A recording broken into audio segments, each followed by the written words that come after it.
Bien, no procede mucho entrevistar a un miembro de este programa, Cónchale. porque Robinson Batten es parte de la revista y es el presidente de la Asociación Nacional de Empresas Publicitarias. Julio Vargas es el secretario de Asuntos Gubernamentales y el secretario de Asuntos Municipales, Lorenzo Rodríguez. Nosotros quisiéramos, para que los amigos de la revista entiendan, ¿qué se define como una empresa publicitaria? En términos generales, porque a veces yo veo a Robinson, su empresa es Vallas, pero Nandy Rivas es una publicitaria, ¿verdad? Hay también, con muy buen tino, asuntos gubernamentales, porque el gobierno es el principal colocador de publicidad. Sí. Sin el gobierno estamos quebrados. Vamos a dar la bienvenida a Robinson y a pedirle que comencemos con la definición de lo que es una agencia publicitaria, lo que es publicidad, después lo que es una agencia publicitaria y después lo que es la asociación. Lo voy a dejar porque él sabe comunicarse. Adelante, Robinson. Doctor, primero que nada y antes que todo, muy buenos días, dándole las gracias a los amigos televidentes que están ahí sentados viendo la revista y decirle que me siento como en casa, me siento en familia. Recuerdo que aquí fueron mis primeros pasos en los medios de comunicación de la mano suya. Por allá por los 2015, 2016, doctor. El sector que Robinson representa, porque son las vallas publicitarias que más se ven, son las que están en las isletas de las avenidas y que son cada día tienen más innovaciones tecnológicas. Así mismo ha ido cambiando. Ya eso ya no es solamente un anuncio estático, sino que ya ahora mismo ya hay animaciones y hay muchísimos integración de elementos electrónicos para eso. Así mismo es. Pero yo creo que la publicidad en República Dominicana ha dado un giro drástico. Podemos irnos más allá en la historia. ¿Qué es publicidad? Ahí voy, doctor. La publicidad es el medio a través del cual las empresas expresan y muestran sus productos a los consumidores. Para entender qué es publicidad, debemos irnos un poco más atrás en la historia brevemente para que la gente pueda edificarse y entender el concepto mucho más llano. Si recordamos en los momentos cuando se hizo el primer periódico acá, que lo hizo Núñez de Cáceres, El Duende, que en ese periódico se mostraban informaciones, eran más que todo anuncios, pero no un anuncio con sentido de consumo, sino anuncio con sentido de información. ¿A qué hora llega un barco? ¿Cuándo sale un barco? Ciertas informaciones que eran importantes para la ciudadanía. Entonces, al salir ese periódico, luego sale el Listín Diario, y ya en el Listín Diario se expresan a ver anuncios levemente informativos. Y le digo brevemente informativo porque aún la economía del país no había tenido ese desarrollo para permitir que productos se anunciaran y obligar al consumidor a llegar a esos productos. Cuando se llega a la explosión de la radio en la República Dominicana, en el 30, 33, 35, sí se comienza a ver ya anuncios publicitarios con un matiz para llegarle al consumidor. Usted recordará que era anuncio de Nicanor Martínez, de el agua crea rana, tómala con ginebra campana, un anuncio que fue icónico en República Dominicana para la radio en aquel entonces. Sí. Y eso permitió que se empezara ya una playa de desarrolladores de la parte publicitaria. Y las agencias publicitarias empezaron a tener y a contratar a escritores, poetas, decimadores, que empezaron a escribir ya anuncios con un sentido más social. Aún ahí la publicidad estaba en su génesis, en sus inicios, era algo muy rudimentario en momento, y se apoyó mucho en la parte de los medios de comunicación, principalmente el Listín Diario, que era el principal medio de comunicación, y la radio en su evolución. Luego llega La Voz Dominicana, pero no tenía ese matiz, y después llega Raintel y empieza ya a explotarse la publicidad en los medios de comunicación. Los cines jugaron un papel preponderante en el desarrollo de la publicidad en República Dominicana.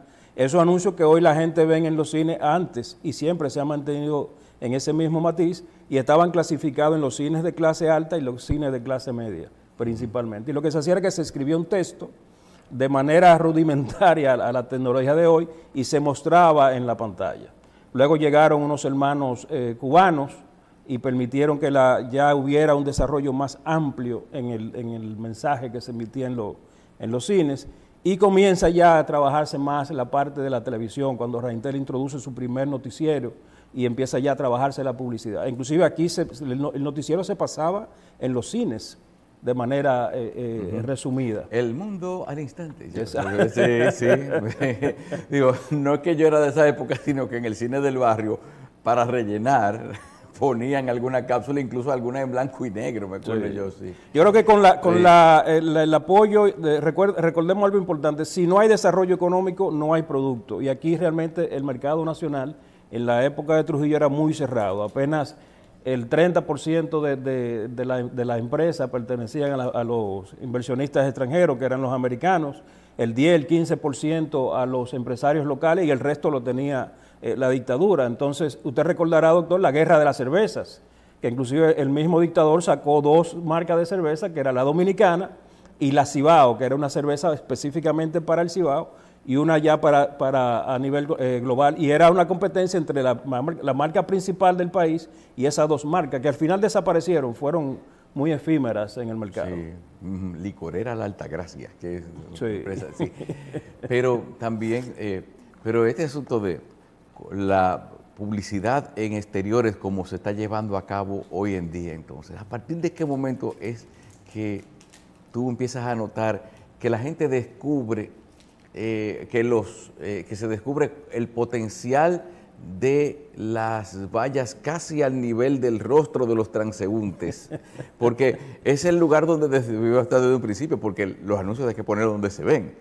¿Cómo arrancó eso? Yo creo que tenemos que ver la publicidad, siempre ha existido de que el hombre ha querido comunicar. Si lo vamos a la Edad Media, tú te encuentras que en los caminos te decían doble a la izquierda y va a llegar a tal poblado, doble a la derecha y va a llegar a tal poblado. Y la primera eso es publicidad. No, dice que en los hoteles, hostales, los sitios donde se podía pasar la noche y los sitios donde se podía comer fueron los primeros sitios donde exacto, se podía... es así. Lo identificaban inclusive si era un sitio para tomar alcohol, le dibujaban una piña, o sea, ahí se tomaba. Si era un sitio para descansar, dibujaban ciertas cosas. Si era un prostíbulo, dibujaban otras cosas. Siempre el hombre ha querido comunicar, y la única manera que lo hacía, porque recordemos que en esos tiempos la alta tasa de gente que no sabía ni escribir era inmensa. Entonces, la única manera de poder comunicarse era a través de imágenes específicamente. Esa parte es importante. Yo creo que la publicidad debemos dividirla en varios aspectos para poner al televidente en contexto. Es que la publicidad exterior es la que pueden ver en espacios publicitarios, que inclusive, le comento, doctor Carlos, que cuando se hundió el Titanic, el New York Times puso en una valla publicitaria, no vamos a decir en vivo, sino minuto a minuto, la situación que iba presentándose con el hundimiento del Titanic, lo hizo en una valla frente a su edificio. Y lo iban poniendo como en los cines, con letras. Entonces, la publicidad tenemos que dividirla en la publicidad digital que se vive hoy, la publicidad en línea, la publicidad televisiva, la publicidad radial, la publicidad exterior, que también juega un papel. Tú sabes que eso que tú estás diciendo, eso evolucionó tanto que realmente hay gente que no entiende por qué la esquina más transitada del mundo se llama Times Square. Era que esa era la esquina del New York Times. Exacto. Y mira cómo con una valla, que era así como tú dices, la que puso lo del Titanic, se convierte en un sitio donde todo el mundo va a ver valla publicitaria, precisamente a ver todo encendido ahí. El punto icónico donde la gente iba a educarse, porque recuerden que en el caso del New York Times, ellos hacían un preview de lo que iba a salir en el periódico para motivar que la gente comprara el periódico. Entonces lo hacía en ese espacio publicitario, en esa esquina específicamente, y se convirtió en un sitio icónico para la gente poder entender qué iba a pasar en el periódico, o salir en el periódico en su edición siguiente. Robinson, ¿cuáles son las características que tiene que tener una buena publicidad exterior para llegarle a la gente? Mira, yo creo que aquí nosotros tenemos que entender lo siguiente. La publicidad en República Dominicana evolucionó de manera drástica. Nosotros tenemos mucha influencia de puertorriqueños, de cubanos, de españoles, que venían ya de continentes mucho más desarrollados que nuestro país. Y empezaron ellos mismos a crear empresas publicitarias. Hubo una guerra de empresas publicitarias, de gente que salía de una publicitaria y creaba la propia suya. Estamos hablando de la década del 40, 60, 70, hasta llegar a los 90 específicamente. Y esos empresarios se apoyaban en los decimeros, en los poetas, la gente que tenía el poder para escribir, que fueron esos intelectuales que salieron después de la era de Trujillo. Que inclusive hay una década muy importante en la parte intelectual de República Dominicana, que es la década del 60, que es cuando la gente puede expresar sus ideas. Usted recordará, doctor, aquella revista, la Metropolitan, de Bienvenido Jim Bernard, que fue algo icónico en República Dominicana. Ahí empezamos a ver los primeros espacios publicitarios. Quizá que entrara temprano, porque son tantas las preguntas que tiene uno, sobre todo en una época en que si tú revisas las empresas publicitarias que existían hace 20 años, hoy son menos, no sé por qué, pero también a veces pienso que la prensa escrita, que puede tirar desde 10,000 que tira un periódico hasta 50,000 que tira otro, lo pueden ver 100,000 personas, pero la radio la oyen más porque hay más acceso, la televisión, pero aún así temo que las vallas y las redes se coman un poco la publicidad tradicional. Es decir, que la cantidad de personas, que es lo importante, cuántos ven mi anuncio, eso es lo que uno le interesa. Exacto, es lo que quiere todo. Pero también, ¿qué tipo de público lo ven para mi producto? Tú no haces nada con poner un producto, un whisky aquí a esta hora, pero sí tiene sentido una pasta de dientes o un café o un jabón a esta hora, un desayuno. Pregunta, ya no es lo mismo cuando aparecieron todas esas vallas electrónicas por todas partes y la importancia que tienen los ayuntamientos controlando la visión y las redes, que tienen dos problemas. Una es que son muchas, pero también tienen otra, que hay competencia. Lo internacional te llega por las redes y el publicista dominicano tiene que ponerse a tono con eso. Habla un poco de eso, Robinson. Yo creo que tenemos que entender, primero, los medios tradicionales, desde mi punto de vista, no van a desaparecer, van a evolucionar, como lo están haciendo ya. Porque si usted toma en cuenta, por ejemplo, cuando se inventó la imprenta, en el siglo XIV, 1450-54, hubo una explosión en la parte publicitaria, en el acceso a información, la creación de los libros, empezaron a desarrollarse en las universidades y empezaron a crearse las carreras de estudio en las mismas universidades. Entonces eso permitió que el ser humano evolucionara en el conocimiento. Yo creo que el tema de las redes sociales y los medios digitales es muy parecido a la evolución de la imprenta en este momento, doctor. En el caso de los medios tradicionales, y lo han comenzado a hacer, repito, lo que tienen en ese sentido que ir evolucionando. Es decir, usted puede transmitir su programa a través de su canal, pero también apoyarse en la difusión que permiten las redes en la parte electrónica, porque ya el ser humano anda con un medio en su mano, que es mucho más asequible, es una puerta abierta de par en par para que la gente pueda tener acceso a esa información. Por ejemplo, el caso suyo, que lo ponemos, es muy importante. Fíjese cómo los medios de redes se apoyan en la credibilidad suya para emitir ciertos juicios y análisis político, porque tienen también las redes, los que trabajan en las emisiones de los podcasts y demás, que ir aumentando en su credibilidad y en su formación de contenido y del personal que tienen, para que el público pueda consumir ese mensaje en el entendido que son personas mucho más creíbles. Cuando Manolo lo lleva a usted a su programa, Manolo está entendiendo que lo que usted expresa en el aspecto político y análisis de su tiempo y su experiencia también le da credibilidad a su contenido. Entonces en esa parte también tienen ellos que ir evolucionando puntualmente. ¿Y la banalidad por qué vende? Lo que pasa es que el morbo siempre ha existido en el ser humano, doctor. El morbo siempre ha existido en el ser humano. Y no se va a desaparecer. Si una mala palabra vende... Recuerde, ahora que usted y yo le digo a esta gente, yo me la sé todita, y me la sé más dura que esa, pero yo creo que hay que respetar sí, pero recuerde, doctor, vende tanto la mala palabra que la palabra concho es una mala palabra. Y realmente cuando Jim Bernal la crea para concho primo. Pero más sin embargo era un sinónimo de la palabra que conocemos muy bien los dominicanos. Entonces se quedó en ese sentido y la gente lo entendió porque era parte de la dominicanidad. Entonces eso siempre va a estar en nosotros, el morbo y las palabras descompuestas en cierto modo. Y ese espacio permite que se sientan mucho más libres. Dice que hay varios niveles de lenguaje, vamos a decir, como dependiendo, no está mal utilizar algunos de ellos, dependiendo del público al que se quiere llegar. Exacto. Y también a un público determinado tú no puedes llegarle con un mensaje muy estereotipado ni muy escrito. Igual también al inverso. Tú no puedes llegar a un público de clase alta con un lenguaje muy soez, porque los públicos se dividen. Entonces el anunciante lo que quiere es llegarle al público que le interesa realmente. Sí. ¿Qué puede hacer la asociación diferente ahora? Mire, nosotros un relanzamiento de la asociación. Nosotros como Asociación Nacional de Empresas Publicitarias somos una ONG, somos una empresa, una institución sin fines de lucro y sin determinados lineamientos políticos.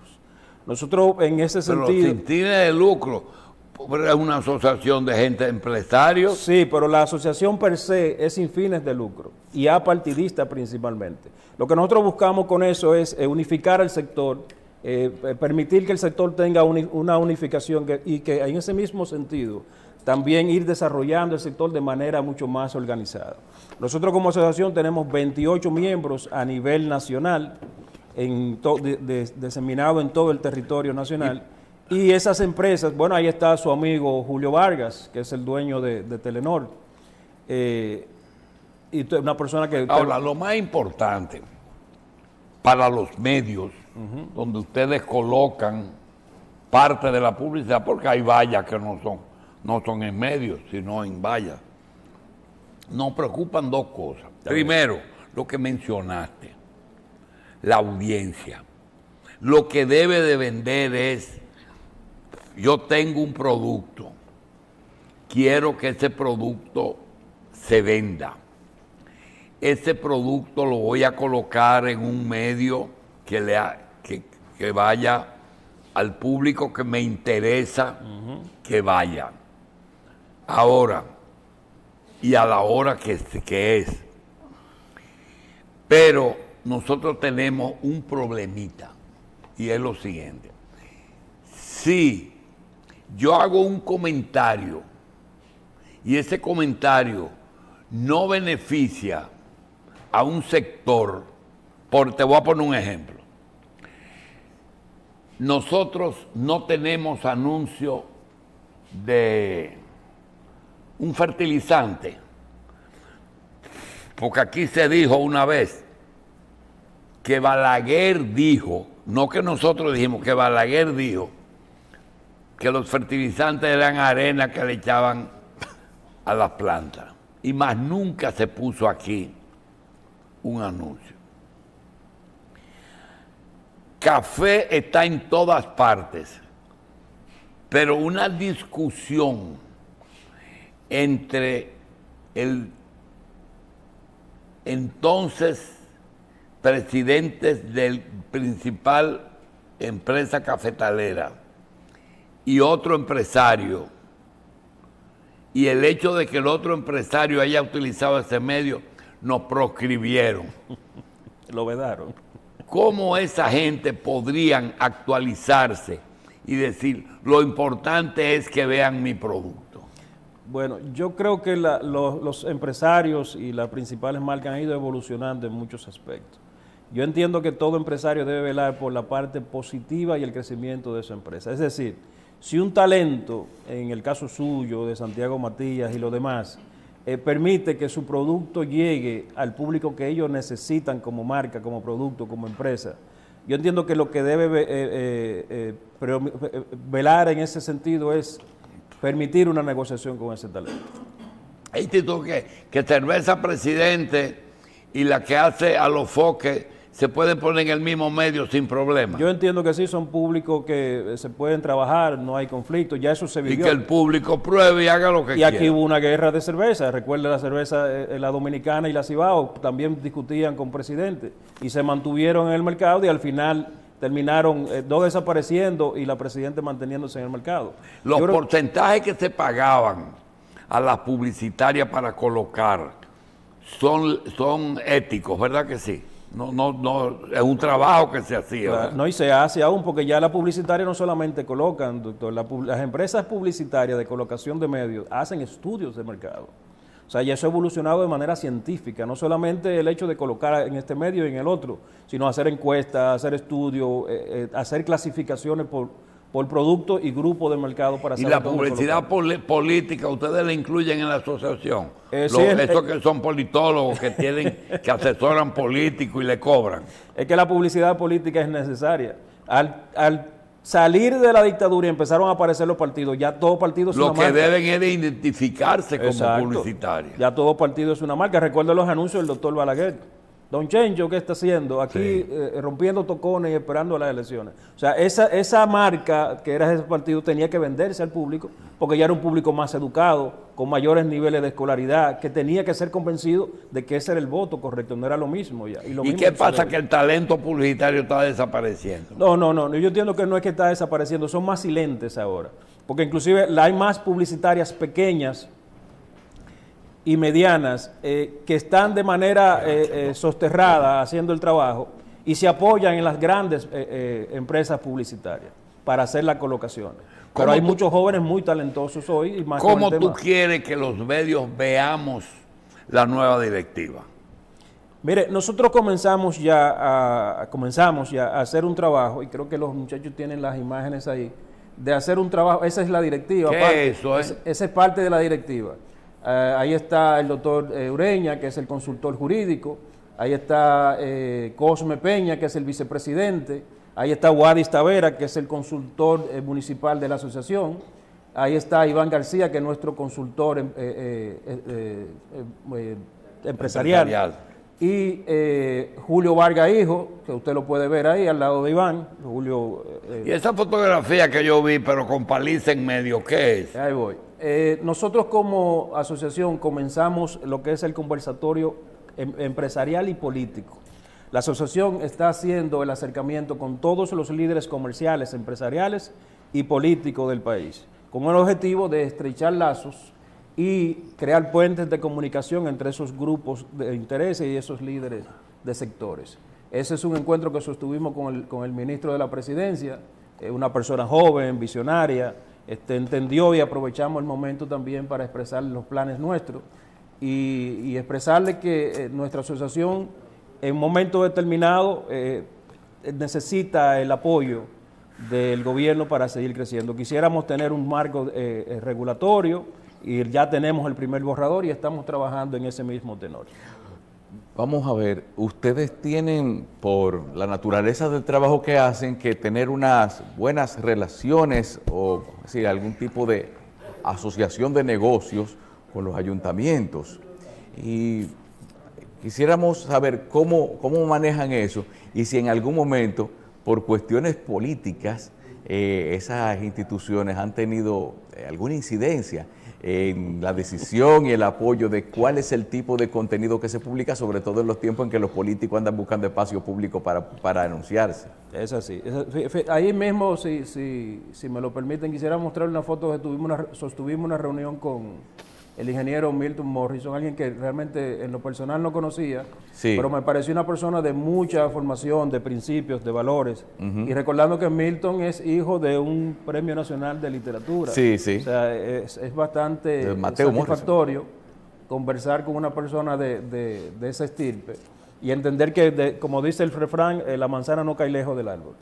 Nosotros, en ese mismo sentido, lo que queremos como entidad y asociación es tener una publicidad socialmente responsable. Sí. Ese encuentro con el Intran, lo que quisimos principalmente es, sabemos que el Intran necesita mucho apoyo en lo que es la comunicación para que el mensaje llegue al más recóndito paraje de nuestro país. Entonces nosotros tenemos la oportunidad de que nosotros tenemos presencia, espacios publicitarios en los 158 municipios y las 32 provincias. Y lo que fuimos fue más que todo a ponernos a la disposición de la institución para cuando la institución lance una campaña pueda llegar a Jimaní, a Dajabón, sí, porque es nacional. Las Matas, por ejemplo, y que ese mensaje educativo llegue a la población. Y lo mismo estamos haciendo con la gente de ONAMED, con el Ministerio de la Mujer, con el tema de los feminicidios, con la policía, con el tema de los desaparecidos. O sea, eso es lo que nosotros hemos denominado una publicidad socialmente responsable. Bien. Robinson, pueden contar con que la revista es su medio de comunicación. Me siento en casa. Su vocería.